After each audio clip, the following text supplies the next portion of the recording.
Welcome to Rainbow Soul Vodcast, where our Soulstrology comes forward to help you manage your everyday life, with forecasts and deep dives on natal charts and queer perspectives on the planets, transits, and more. A group discussion about upcoming transits with tips on how to read these transits in your own chart. Hollis offers years of wisdom and natal chart knowledge with Bright Hawk's positive perspective and LeKross's inquiry. We offer the complete queer astrology experience. Welcome to Rainbow Soul. Please help us by subscribing, sharing, and commenting and reviewing. You can also learn where else Rainbow Soul is offered on our website at rainbowsoul.show. All right, welcome to Rainbow Soul Soulstrology Forecast. I'm so glad you're here. I'm Hollis, and I'm one of your astrologers today. And, you can find out more about me at my website. There's a link in the description, divineandrogen.com. You can also just Google me, Hollis Taylor, psychic, and you'll find me. There is another Hollis Taylor that plays a violin. That's not me. I actually am the psychic, so just put psychic and you'll find me. And, yeah, Hollis Taylor psychic. You should Google yourself every now and again. That's true. And, anyway, so, and I do all kinds of readings and coachings. I'm happy to teach you astrology even. And I'll even look at your chart and tell you how I'm reading it and explain things to you. Okay? And? Hi there. I'm Bright Hawk. Lovely to be back. And you can always learn more about me at brighthawkproductions.com. You could search for her, Bright Hawk. Yeah. And I am delighted to be a storyteller, a musician, an astrologer, and all kinds of good things like that. And I'm LeKross Oriz. Yeah, it's always this side. I'll just say, if you look me up, I think you find a picture of a vampire, a guy sipping on the glass with a vampire. No, really? Oh, if you search it's because of Drag King. Because of the whole it's you drag. Okay. So for some reason, that picture, you write LeKross, and that or Deacon LeKross, because I think he's a musician. Okay, well, yeah. But I am, I don't want to say the author, but I'm the creator of A Fool's Journey Color Journal. Yeah, I have to remember. Right now we have that. We have the Wands volume. We have the Cups. We have the Pentacles. All that's left is the Swords. And you can find me on Facebook, TikTok, and Instagram. Yep. And as a metaphysical teacher, I am always recommending those books for anyone that wants to learn the tarot. It's a great way to kind of color and meditate on what each card means to you. And I will say that if you learn the Rider-Waite, you'll be able to read any deck you put your hands on. And that I didn't believe it was completely true when I was about 20. And I went to a class and that's what she said. And so I went ahead and learned the Rider-Waite, and wham, I am now able to pretty much pick up any deck and read it. Okay. I had to sneeze. I had to sneeze in there. Good. All right, my friends. So I want to invite you to take a few deep breaths and get grounded and centered with me today.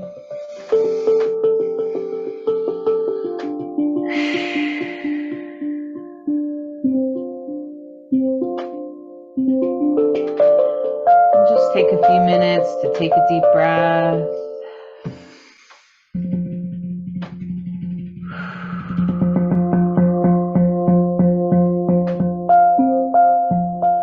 Just try to imagine your feet flat on the ground, and maybe you're staring up at the night sky. Maybe you're sitting. And as you stare up at the night sky, the stars seem to go on forever.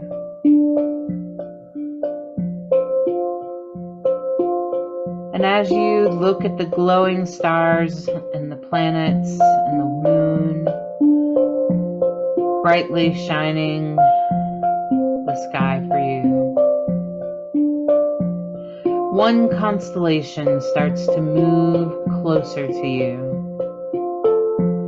The constellation of Virgo. You can tell Virgo, it represents, it's often represented with a female figure. One of the only female figures in all of common astrology, Western astrology.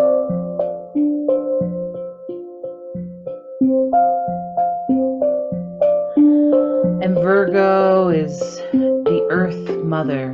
And as it gets a little bit brighter in front of you and moves a little bit closer to you, you can see the outline of a beautiful goddess. And as Virgo shines bright in front of you, you get the impression that she is a very earthy goddess,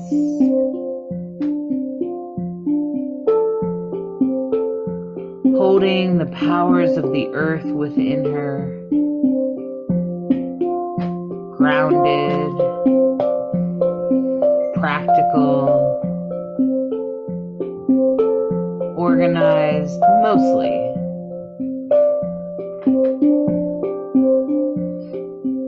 She's at least good at separating things. And in service.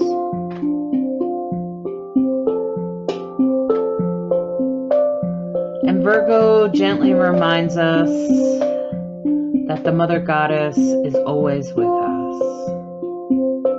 Everyone has Virgo within their chart.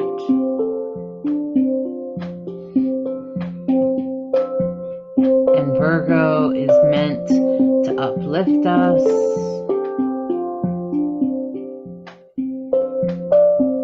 in a grounded, practical way.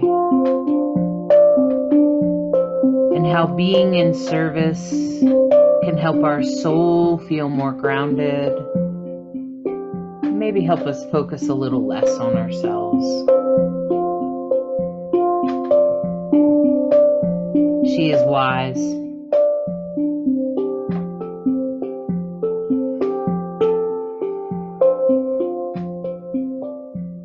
And as all the planets are dancing within the constellation of Virgo, you begin to recognize that as the summer begins to end, Virgo begins to step forward and help us change over. Mutable, we call it in astrology, meaning changing from summer to fall.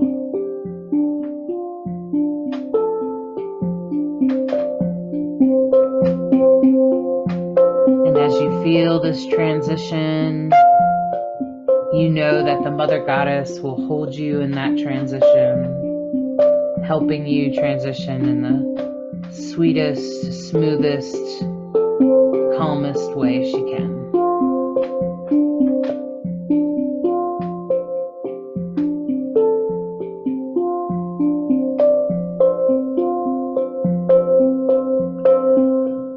And as Virgo starts to pull back up into the sky, she reminds us to be careful of self-criticism and correcting others and ourselves for things that may not be so important.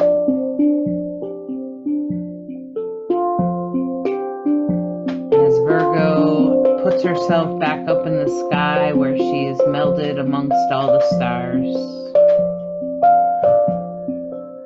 we can come back into our bodies grounded, feeling our feet on the ground, feeling our bottoms in the seats, and coming back into our here and now, present and centered.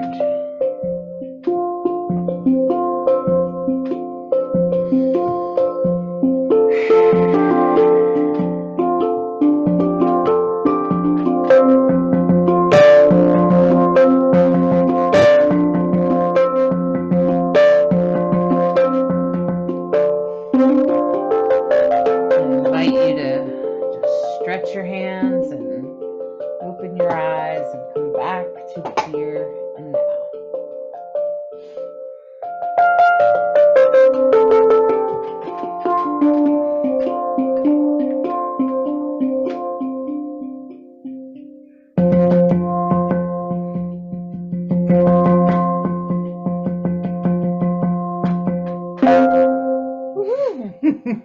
Woo-hoo.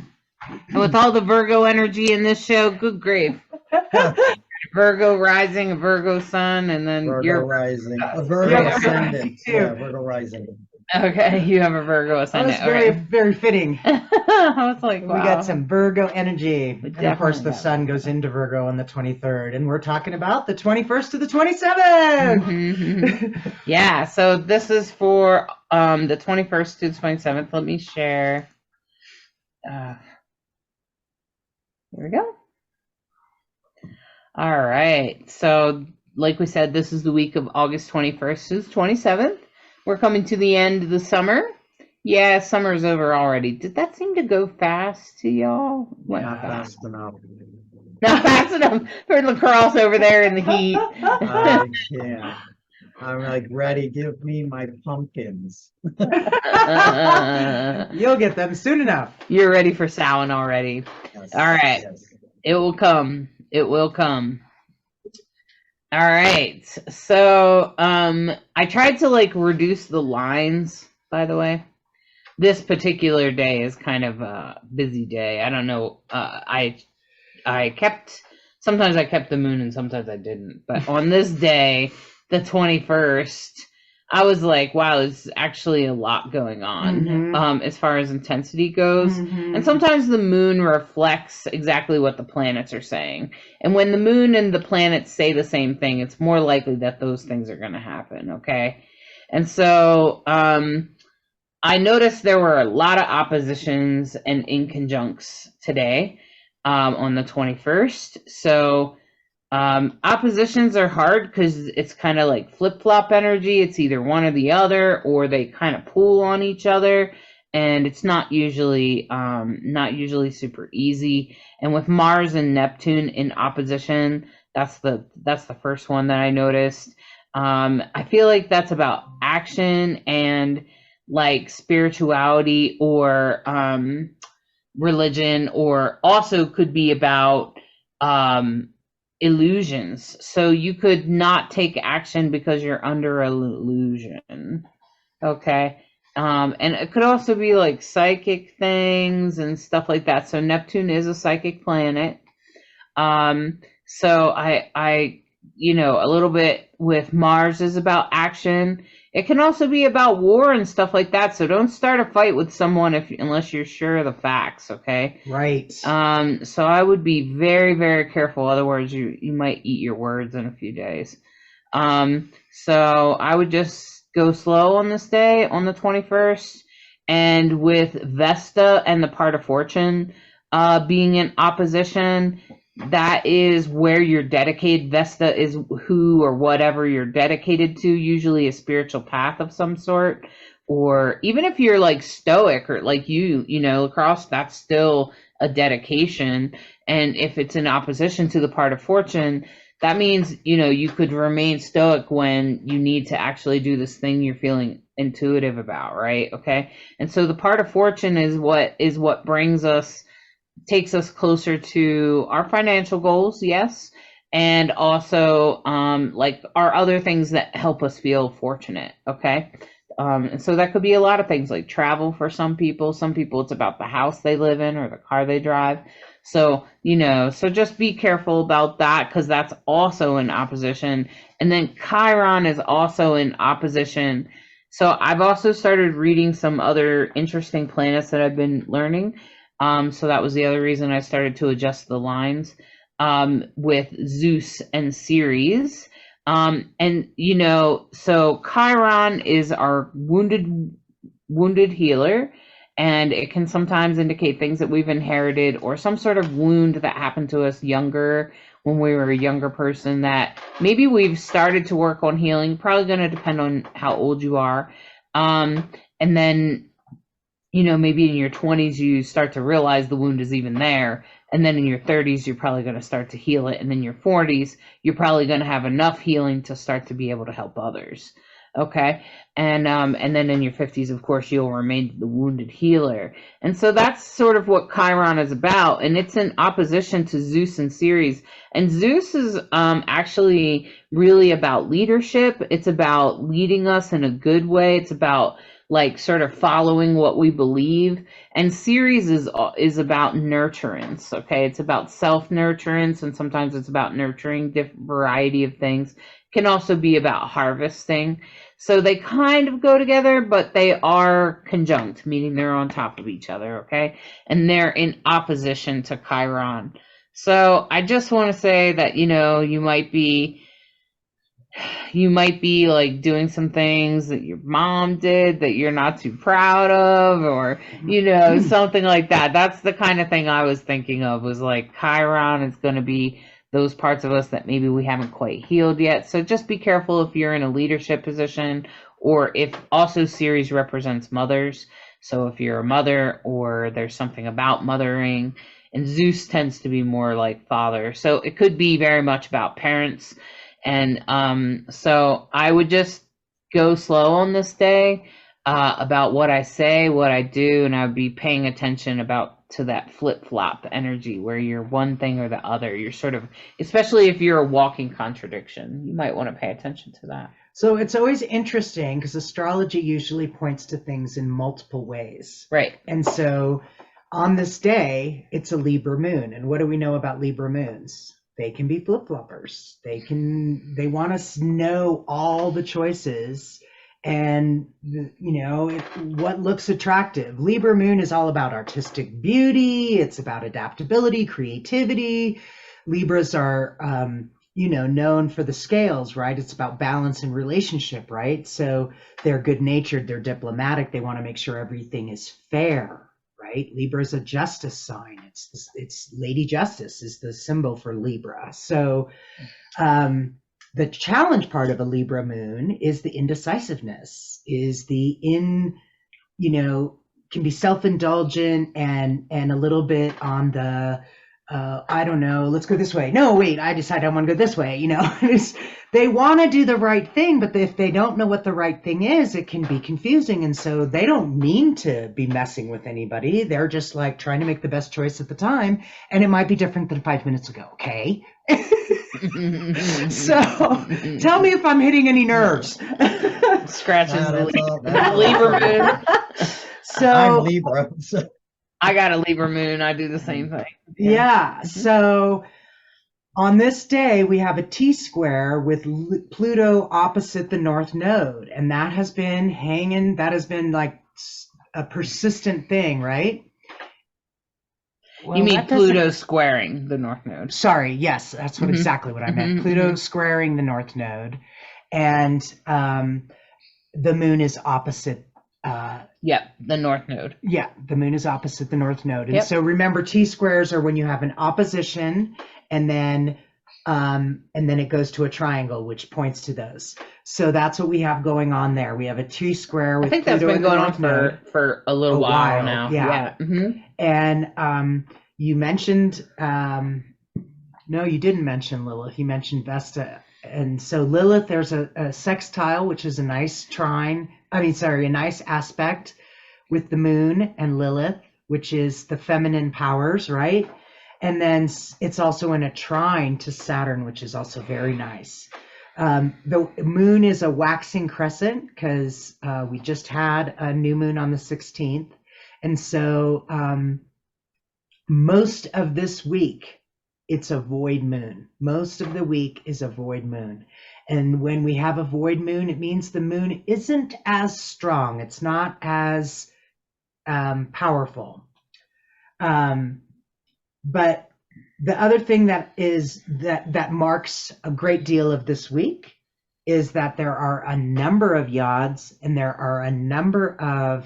there's a grand trine in Earth that persists and just switches around a little bit with some of the players.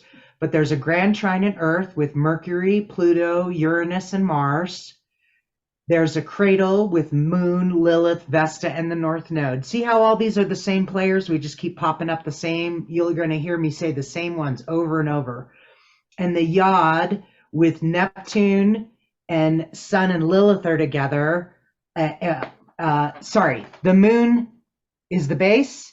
The other base is Sun and Lilith in Leo, pointing at the Neptune in Pisces. And so one of the things that we talk about in astrology, you've heard us talk about retrogrades. Right now, there's a lot of retrograde energy. And so that plays into what we're experiencing right now. But it also means there's a real opportunity to review your plans, reevaluate. And with Mars in Virgo, it's a get it done kind of time. There's not a lot of air throughout the chart. We're in that season of mutability. And so there's this grand trine in Earth, which is all about, what do you want to manifest? This is a great time to manifest. This is a great time to reevaluate your dreams, look at your plans and what are you working on that starts to make you realize, oh, what I thought made sense before isn't true anymore. So stay really present with where you are. I would say not getting too far ahead of yourself, not getting too mired in the past, being present with where you are and adjusting as needed. That's what retrogrades are here to help us do. So remember, we have Saturn retrograde. We have Mercury is going to go retrograde next week. I think it's stations this week. It's stations in this week, yeah. And then Venus is retrograde, which we talked a lot about a couple of weeks ago. So here we go. Here's the season and the opportunity to look at what you're doing and decide, am I doing the stuff that I'm supposed to be doing? Is it the stuff that I want to be doing? Does this feed my soul? Is this relationship good for me? Those are great questions. Mm-hmm. What can I learn? How can I be? There is a grand trine in fire, so I just want to point that out. There's a grand trine in fire on this day with the sun in Leo. Get it done. It's action. Right, exactly. And it's about a blessing, about manifestation, especially with the part of fortune involved, and the North Node. So that's about your destiny and where you're headed. Right. So on the 21st, definitely do what you need to do, but also be careful what you're saying to people, and be careful of illusions. So, do the things that are manifesting something new, but just be careful of illusions. Okay? Yeah, that sounds like good advice. And on the 22nd, again, the Neptune opposition into Mars is like really strong these last 2 days. So that's when you really want to pay attention to being under an illusion. And then the other ones that I wanted to highlight was Pluto is trining Mars and Mercury. So because of that, that's very much about transformation and change and headed where you're going, and also talking about it. So if you find yourself talking about it or expressing it or making action towards your new evolution, then you definitely want to do that. Pluto is also sextiling Neptune. So that's like for psychics and mediums and stuff like that. It's definitely on this day is really great day for readings or engagement of the other side, because Pluto rules the other side, the underworld, and Neptune is psychic. So if you're trying to develop those skills or anything like that, that's a good time to engage those. And Vesta is trining Zeus, so end series. And the thing about that is Vesta, again, is about dedication and your spiritual path in particular. And like I said, Zeus is like the leader, right? Like, think about the story of Zeus, right? Like, a lot of us already know the story of Zeus. And, he was pretty good to the people he ruled over. And that's why people liked him, okay? There was a reason people were kind of loyal to him, because he mostly treated them pretty good, okay? And so that's Zeus. And then, of course, Ceres is the mother, and she's the harvest mother, okay? So it also looks like a sickle, actually, if you look at it, but it's also about the harvest, and it's about nurturing, and it's sort of this time of the year, I would even say. It kind of nurtures this time of the year, like where you're harvesting the corn and harvesting the wheat, and, you know, this is that time of the year. Yeah, so you just want to, you know, just be careful of that opposition with Mars and Neptune would be my big thing. So if you're in a religion, or you think you might be under an illusion, or you're not sure, I would just not do that yet. I would just not do that thing right yet. I would wait. So the moon is, this is the one day of the week the moon is not void, because the moon's at 9 degrees in Scorpio, and the sun is at 29 degrees at the end of Leo. Tomorrow it goes into Virgo. So that is the only day of the week, I think, that the moon is not void. So the moon in Scorpio, again, we have a T-square, moon opposite Jupiter, and it's squaring Venus. And those can be challenging conversations. So the moon opposite Jupiter, it's one or the other. And of course, the moon's in Scorpio, which means Jupiter's in Taurus, because it's directly across. Taurus and Uranus have been hanging together, just like Mercury and Mars have been hanging together. And so when two planets hang together, that sort of amplifies the energies between the two. And sometimes we look at which one is the bigger energy. So with Uranus and Jupiter, those are both big. And Jupiter makes everything bigger. So I'm going to go Jupiter's bigger because it makes everything bigger. Yeah. Yeah. Although Uranus can usually be like a lightning strike. So it's not necessarily big. It's just intense usually. So I kind of want to say again what you said before about careful what fights you might get involved with, or whatever word, careful about your words with the people that you care about. Well, Scorpio tends to be a... Yeah, exactly. Yeah. Exactly. Right. Because Scorpio can, you know, just could say strike. Yeah, if you have a strong Scorpio placement, pay attention, because you are particularly good at saying shit, especially if your Mercury's in Scorpio, your Scorpio rising, Scorpio sun, Scorpio moon.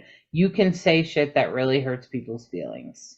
And it might have just been a truth blurred out where you didn't think ahead of time about how this might come off, and you don't even realize why somebody's pissed off now. You're like, well, I was just saying the truth. So Scorpio moon, ultimately Scorpio moon, the key words for Scorpio moon is spiritual nature. It's deep. It reflects deeply. It feels deeply. But it may not always reveal what it's thinking or feeling, because Scorpio can be a little hidden. It can be a little protective. And so Scorpios make great psychics because they're imaginative and they're emotionally aware. They're usually very emotionally intelligent. Like Hollis just said, they'll see right to the root of the matter and just name it. Yeah. You know, which can get them in trouble because it can be a little hard for some people who might not be ready to hear it. You know, the other careful with the Scorpio moon is careful about jealousy, careful about resentments, slights, you know, things like that. And so when you Scorpio never forgets. And when you think of those energies, you have a Scorpio moon, we just talked about and defined, opposite Jupiter and Taurus, which is all about appreciating the lovely things in life, but it's next to Uranus, which is about, we're just going to blow shit up, you know? It's the unexpected. Uranus is absolutely the unplanned, right? And it's squaring Venus, and Venus is retrograde and is not taking prisoners. You know what I mean? So Venus right now, this time of year, is when Venus switches from being an evening star to a morning star. And Venus is hidden for a while, which was mostly last week at the degrees at which the two traveled. And now Venus will start to go into the morning star. And when Venus is a morning star, I found this interesting. I learned this from Anne Ortley. When Venus is an evening star, Venus expresses more yin in the faculties of Venus. But when Venus is a morning star, Venus is more aggressive, more young, more action-oriented. And think about how our energy is in the first thing in the morning. Well, let's go get it. Let's go get the day, Well, for some of us morning people. For some people. So again, with the influences of the Grand Trine, earth energy and fire energy, plus the couple of yods we already talked about the day before, and the second yod, it continues into this day where you have, again, the Sun and Lilith, you have Pluto and Neptune, same themes. We keep talking in astrology. There are themes that emerge that are pointed to in a multitude of ways. And that's what we're seeing here. Right, exactly. And on the 23rd, which is Wednesday, I noticed that Saturn comes in conjunct to Juno. And what's that mean? Well, Saturn is very much about our foundations, again, and that father and our energy, system and how we do things. Mm-hmm. And it is kind of the father energy. It can represent father. It can also represent the sacred masculine. Okay. And it's in conjunct, which is it's almost opposite. It's almost opposite. So you have a little bit more control over dealing with it. You have a little bit more control dealing with it. And it's with Juno. And Juno's about commitments, especially marriages and business contracts, okay? And it's in Leo. Okay, so Juno is in Leo. So like that makes me think about these two opposite, and Saturn is in Pisces, which is super watery. So might not have real good definitions of so I'm going to say don't sign any contracts on this day. Don't just, if you can, just try not to. And also Mercury is stationing to go retrograde. And this is just a moment where the communication might not be so clear. It's not that Mercury retrograde is bad. It's actually that the communication's not so great.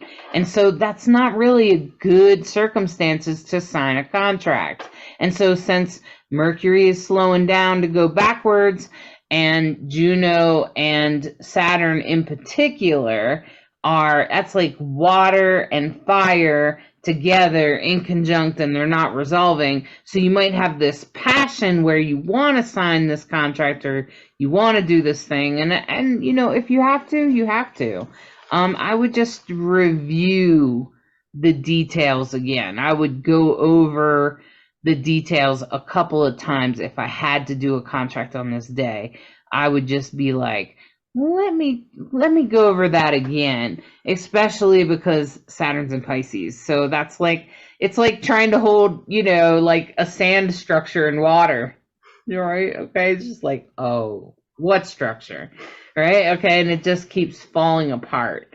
So you might want to just be aware of that. Again, we still have that opposition with Neptune and Mars. We also have an opposition with the Moon and Uranus. I'm sure you seen that, Bright Hawk, with Uranus and Taurus. Yeah. And that just makes me think, and since the Moon is in Scorpio and Uranus is the unexpected, I would be aware of some sort of unexpected emotional. Maybe you might feel emotional about something. And you're like, why am I having all emotion about this? Yeah, there's something about this day that feels like unexpected stuff is gonna appear. And my personal meme, and I forgot to say, I'm the author of The Dancing Hippo, which is a very inspirational book. And one of the sayings in the book is, I'm willing to be delightfully surprised. Surprises happen in life. Change is part of life. So why not affirm that the surprises that come to you are delightful? It can happen. It totally can happen. And when we call for it, it happens. I have many, many stories and examples of how saying over and over, I'm willing to be delightfully surprised, the most unexpected thing that I could never have imagined as a solution flowing through, and wow, thank you, universe. I couldn't have seen that coming. That's what I mean. Uranus has that. Couldn't have seen that coming. It doesn't always have to be a terrible thing. Change is change. How we interpret it is what makes it one way or the other. And that usually we need to be mindful of the stories we're telling ourselves. Yeah, the other really strong alignments I seen was that there's a grand trine in Earth. So if there's something you're manifesting or something you're trying to grow, that could come naturally, including with Uranus. You could get sudden growth in something, which would be really great. Especially if you like recently made some changes and then all of a sudden it starts to grow. Okay. And then the other thing about that also is that there is the part of fortune is in Capricorn, and Capricorn pretty much you should look at where it is in your chart, but the part of fortune in Capricorn, I don't know, for me is like, oh, so there could be some finances headed your way or something about work and money that could be helpful on that day. Okay, so maybe if you get a chance to work overtime or something like that, it would be worth your while. And because Jupiter is sextiling Kronos, you could be asked to be an expert in something. Kronos is a planet god that represents the highest of things. It represents like expertise, and it also was, it's fascinating to look at things like even like high like flights and stuff. Like the first flight ever, Kronos was in a dominant position. Okay, so like there's weird things, stuff like that, including September 11th when the airplanes flew into the building. Kronos was in the sky Wow. in a not so great way. So sometimes Kronos, it's not about being good or bad at something, it's about being high up in the air. Okay, so it could be really holy crap criminals. Okay, like the best criminals you've ever seen, like, you know, those kinds of things. Okay, but Jupiter is sextiling Kronos on this day, so with that aspect, I'd say with Jupiter being sort of lucky and helping, so if there's something that you're an expert at or something like that, this could be a really good day for you to maybe make money with it or something like that, especially with the grand trine in Earth. And then also part of fortune in Capricorn is just showing that this could be a good work day. So if you have if you run your own business or something like that, this is Wednesday, so you want to be on point that day. Yeah, and the moon is still now. But don't sign any contracts. But now it's a void moon in Scorpio, and it's sextile to Mercury, nice aspect. Sextile to Pallas Athena, nice aspect. Trine to Neptune, really nice aspect. Sextile to Mars, very nice aspect. Sextile to Pluto, very nice aspect. The challenge is opposite Jupiter and squaring Lilith. So again, that female energy, Lilith is the one who, she's a badass. Don't piss her off. Don't take her for granted or go against her righteous nature. That's what I think of when I think of Lilith. And in a square, it means, hold your integrity. Be mindful of what integrity means to you. Don't take a cheap shot. Don't be flippant with your tongue if something, you have a little joke inside and you think it's funny, but you haven't really thought through how it's going to go. Don't do it. Don't do it. It's just not worth hurting other people, is it? Right. For what you think was going to be a little giggle, and then all of a sudden you're like, oh my God, what happened to so-and-so? Because we also have rectangle energies and castle energies and all of those things. It's exactly what Hollis mentioned a little while ago, which speaks to oppositions. And it speaks to foundational structures that, and a castle is meant to support you. It's meant to hold you in a good way. It involves Mercury, Pluto, Uranus, Neptune, the moon, all of them, right? So that's that same vibe that we keep talking about. Of building your foundation. Yeah. Raising you up. Trying to find a way for you to build going forward.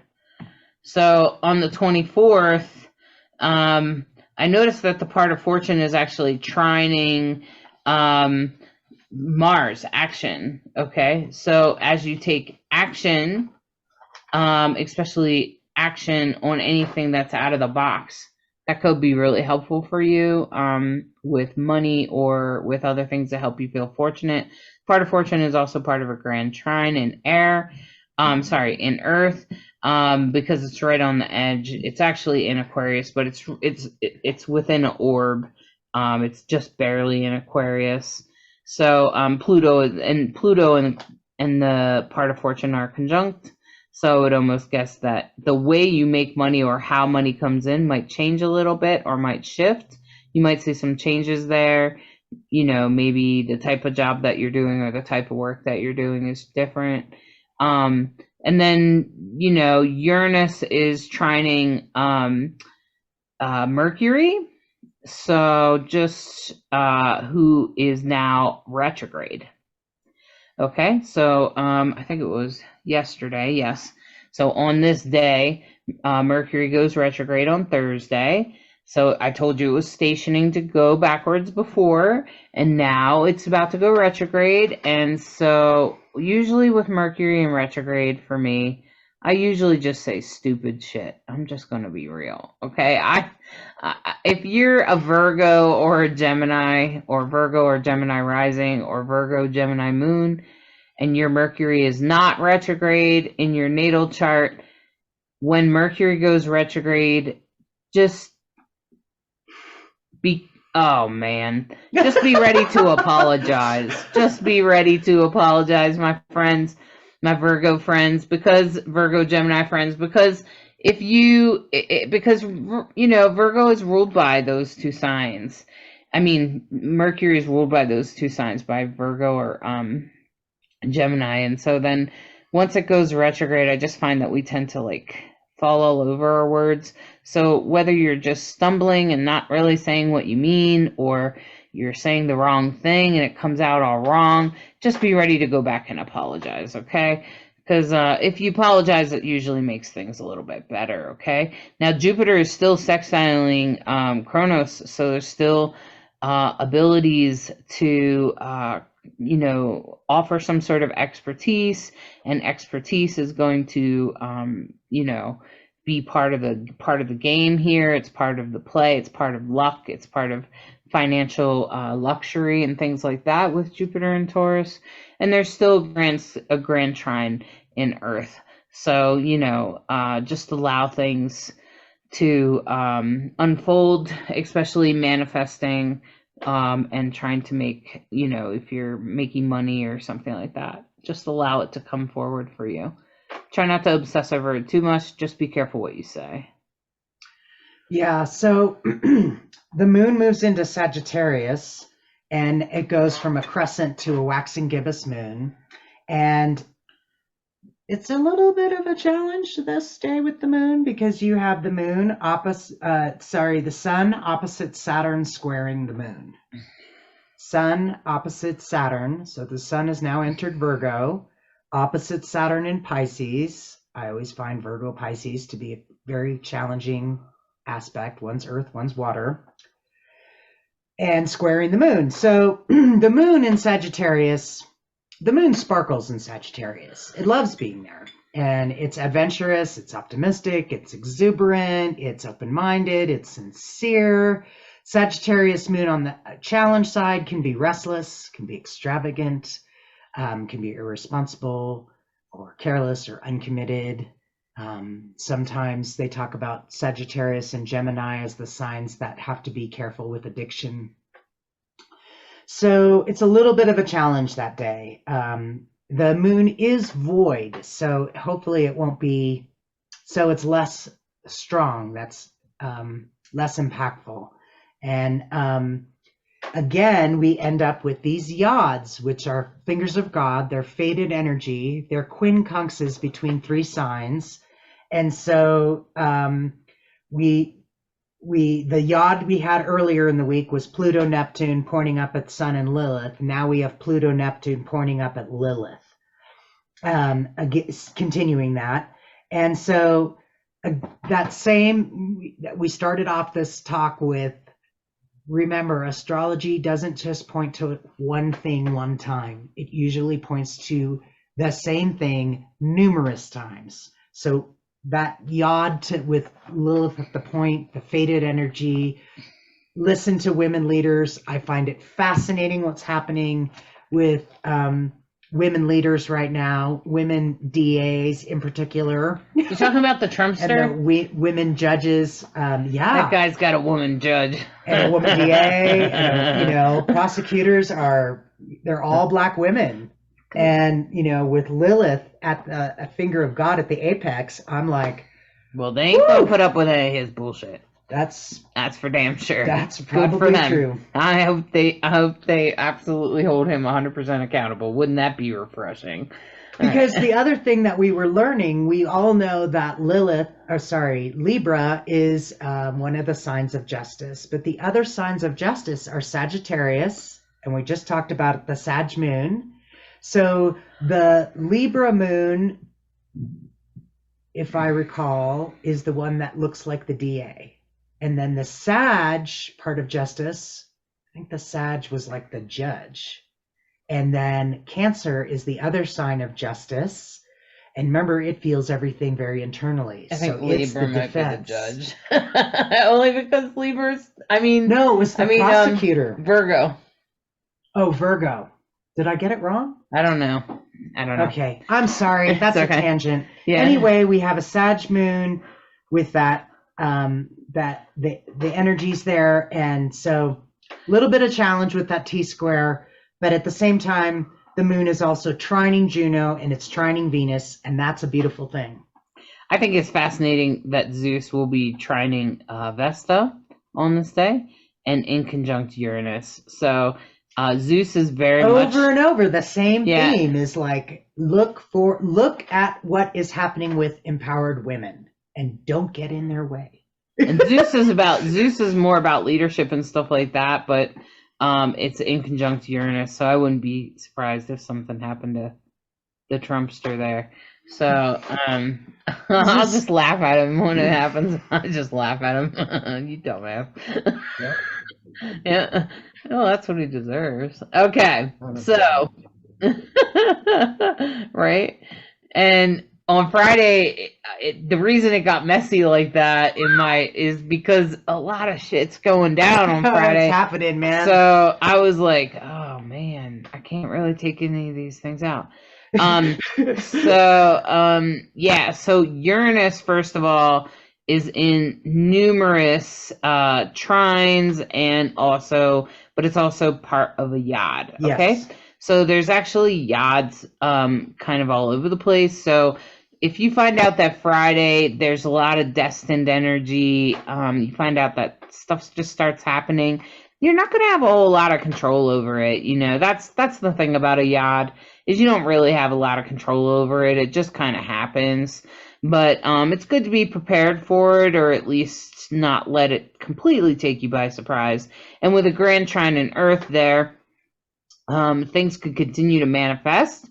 For you, it could be a good thing. But with Mercury in retrograde, could also be like, man, I have to go over that again.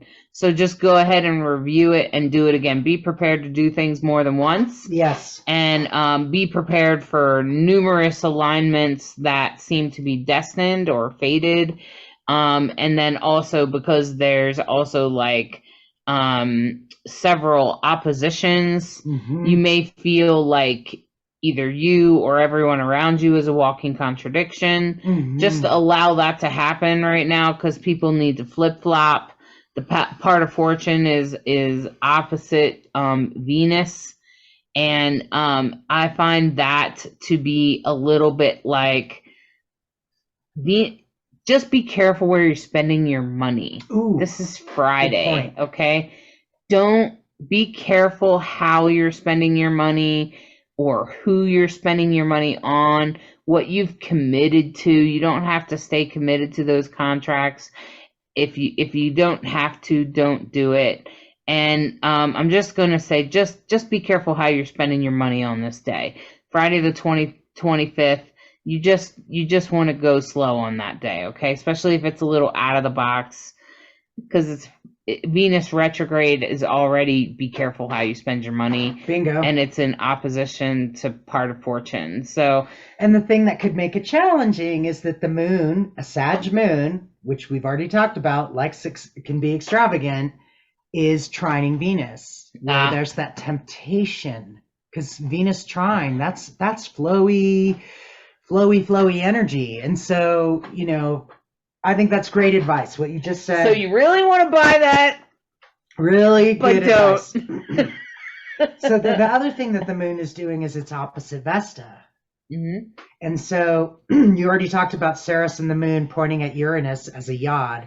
The thing that I've noticed about fated energies, because I've mentioned I have a number of fingers of God, yods in my chart, is you're going along and you're doing something and something's come up and you're like, God, why is this happening? And then you look at the chart and you go, oh. So if you find yourself saying, why is this happening? It can often be that the finger of God is just, this is where the energy's going and there's nothing you can do about it, honey. Except accept it, be on for the ride. Yeah, go with the flow on this day. Go with the flow. Right. And then the other thing that I would point out that makes this day a little bit on the challenge side is there's a loose grand cross between the moon at 20 degrees in Sagittarius is opposite Vesta, which is at Gemini 24. And then you have Mercury at 21 opposite Neptune at 26. So we've talked about Mercury. It's opposite Neptune. We know Neptune is delusional. It's dreamy. Let's put it dreamy. Let's call it dreamy. You got the moon in Sag. We've talked a couple times about it. And you have Vesta in Gemini, which again points to us saying, don't be surprised if you have to do things multiple times. And the nice thing about doing things multiple times is the second time you might do it better, faster, might be more right, more better. There's a good one. Doing it the second time might teach you something that you didn't get the first time. Mm-hmm. So being the Sag that I am, I'm not a real fan of doing things twice, but I have learned to accept that there's a positive on doing it the second time, which is you can do it better. So that can happen too. Right. And it could be some sudden changes, especially in your manifestations. And as we go forward on the 26th on Saturday, I noticed that Saturn comes into opposition perfectly on this day at 11 o'clock in the morning to the sun. Okay. And that's pretty intense. I'm just going to say it's pretty intense because Saturn's in Pisces. And Saturn's about structures, could be about structures falling apart. I mean, we're currently watching our justice system fall apart, right? I mean, it's like watching it on TV, It reminds me of like that thing in the 60s where that guy was like saying that the change was going to happen on the streets. It's not going to be televised. Remember that? And I'm like, no, it will be televised in 2023. It's televised. So if you feel like you're watching structures fall down, especially with the sun in Virgo, Virgo is very critical, judgmental, but it can also be a truth teller, and it's all for improvement. So Virgo is like, I'm going to tell you the truth so that you get better. It's not always helpful, but that's a Virgo. Like Virgo wants things to get better, and generally is in service to things as well. I'm not always saying it's the best approach, but it is what it is. Okay. And so you got the sun in Virgo, and then you got it in opposition to Saturn in Pisces, which of course is watery. It's like trying to put a sandcastle up under the water. And so, if things just keep falling apart and all it can think about is our current justice system in the United States, just kind of, but for your home life, if you keep trying to put things back together and they keep just falling apart, I would step back and take a minute, okay? On this day, on Saturday, because the sun is also conjunct Lilith. So if there's femininity or feminine power involved, you may also want to take a look at that. And if there's money involved, you may also want to consider those elements of this very complicated day, but at the same time, kind of pulling things in opposite direction. But most of the day will be pretty good and pretty faded if you can just sort of float through that, because there is a couple of grand trines, and there's also the part of fortune will be sextiling the moon, and there's also like Jupiter is still sextiling Kronos. So, we still have expertise coming into play here, and we have manifestations for good things, and for being able to think higher, being able to find higher thinking, because now the grand trine is in air. So that's all about thinking. That's about especially higher thinking with Vesta involved, and Zeus involved, and the part of fortune involved. Okay, so you just want to engage in those things, and with Uranus in conjunct Zeus, still makes me think about the Trumpster, just because I'm just waiting for the shoe to drop for him.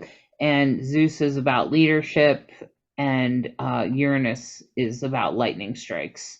So so you can see why I keep coming to that over and over again, because Uranus is going to come strike you down, if you're not doing the right thing. We all know that guy's screwed up. So, and Saturn's powerful that day because the moon is in a sextile with Saturn, and the moon is squaring Mars. So even again, like underscores what you just said about the shoe potentially falling or something dropping. So the weekend trine energy is off the hook.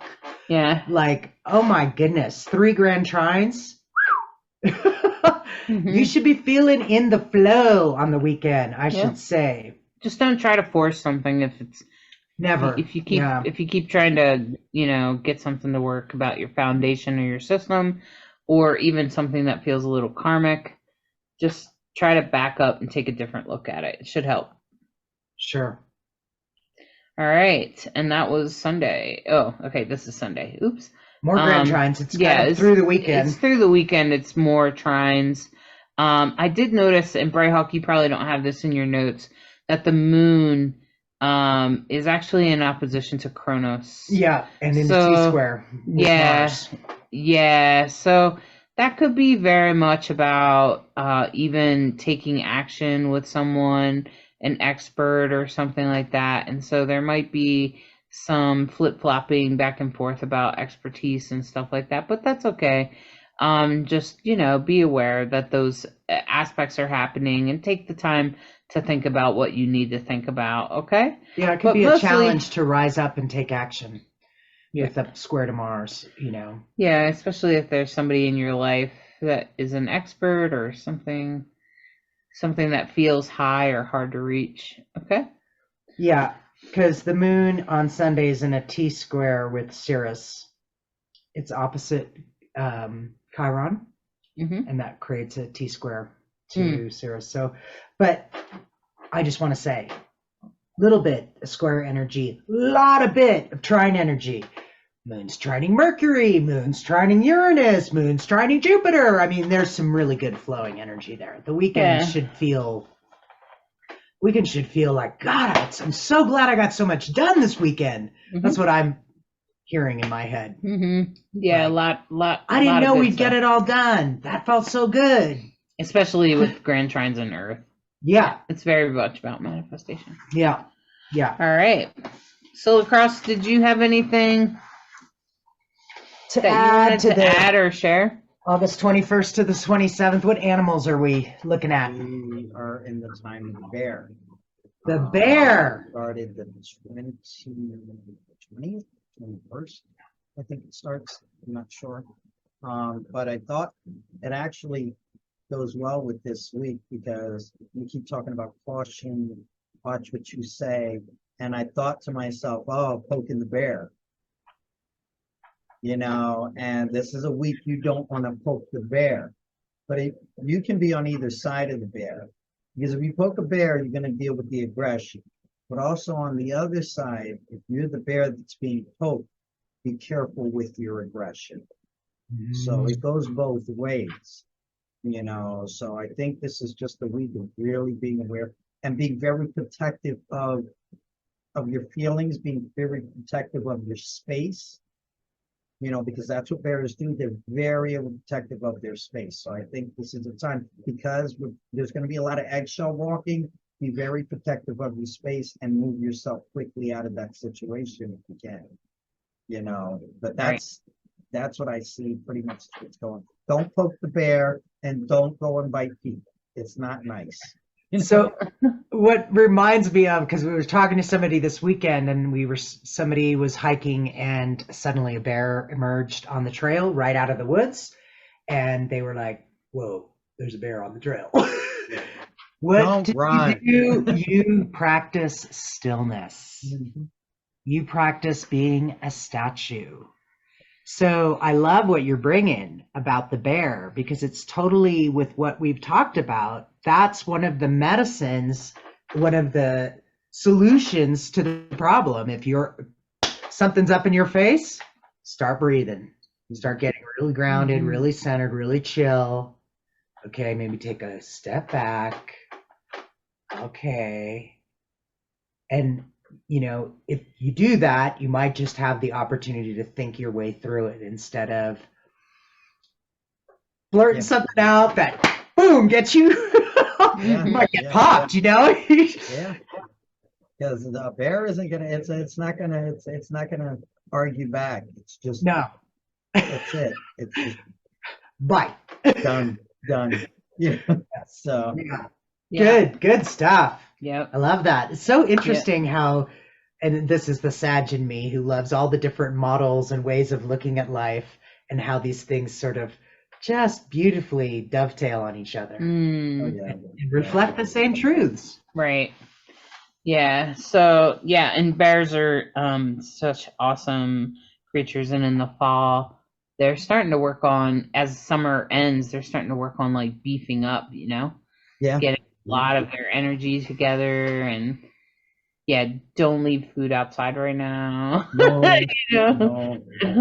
Yeah, they're kind of it's kind of that season for them to beef up for hibernation. So anyway, thanks for sharing that, LeKross. And I don't have my cards right now, so we're just gonna skip it. And but I want to say that I appreciate everyone listening to Rainbow Soul. We appreciate you so much. We appreciate you listening to this podcast and sharing it and spreading it around for us. We appreciate that. Thank you.